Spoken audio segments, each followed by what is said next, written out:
بسم الله الرحمن الرحيم. سأل سائل بعذاب واقع للكافرين ليس له دافع من الله ذي المعارج. تعرج الملائكة والروح إليه في يوم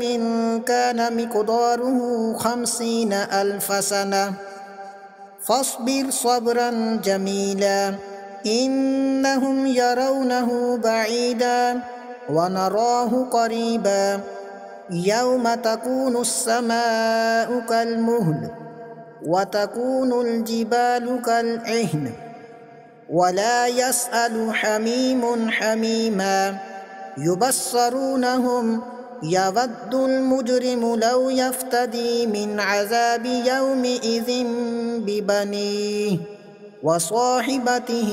وأخيه وفصيلته التي تؤويه ومن في الأرض جميعا ثم ينجيه كلا إنها لظى نزعة للشوى تدعو من أدبر وتولى وجمع فأوعى إن الإنسان خلق هلوعا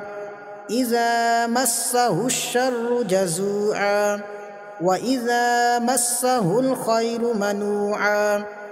إلا المصلين الذين هم على صلاتهم دائمون والذين في أموالهم حق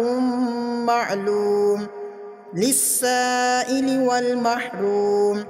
والذين يصدقون بيوم الدين والذين هم من عذاب ربهم مشفقون إن عذاب ربهم غير مأمون والذين هم لفروجهم حافظون إلا على أزواجهم أو ما ملكت أيمانهم فإنهم غير ملومين فمن ابتغى وراء ذلك فأولئك هم العادون والذين هم لأماناتهم وعهدهم راعون والذين هم بشهاداتهم قائمون والذين هم على صلاتهم يحافظون أولئك في جنات مكرمون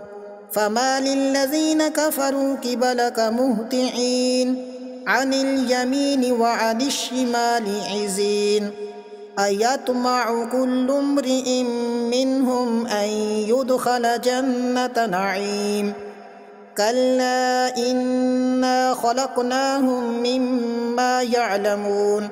فلا أقسم برب المشارق والمغارب إنا لقادرون على أن نبدل خيرا منهم وما نحن بمسبوقين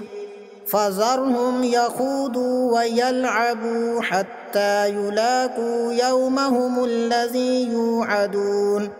يوم يخرجون من الأجداث سراعا كأنهم إلى نصب يوفدون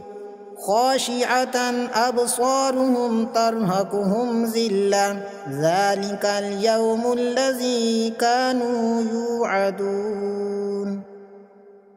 صدق الله العظيم.